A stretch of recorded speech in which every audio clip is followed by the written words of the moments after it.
طبعا جينا ذا المطعم، وانا اشك والعياذ بالله انه مطعم حق اغنياء، لانه مو طبيعي الديكور. يعني انا لو قررت افتح مطعم مستحيل اخسر الخسارة دي على الديكور والفخامة دي. حتى تخيلوا ايش مسوين شوكتين، ما ادري ملعقتين، واحدة حق الشرب وواحدة حق الاكل. ايش هذا؟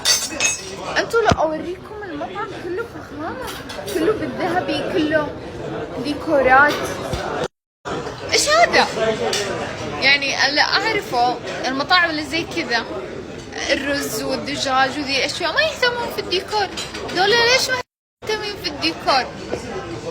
يعني ما اعرف، هم محسسيني والله من جد، محسسيني ان احنا في فندق. والله يا حنان حتى الفنادق ما يسوون نفس ذي المطاعم الفخمة. وبرضو محسسيني ان هم فاتحين المطعم قدام برج ايفل، واللي يدخلوه بس المليارديرين. ايش فيكم؟ والله العظيم انا لو افتح مطعم ما اهتم بالديكور.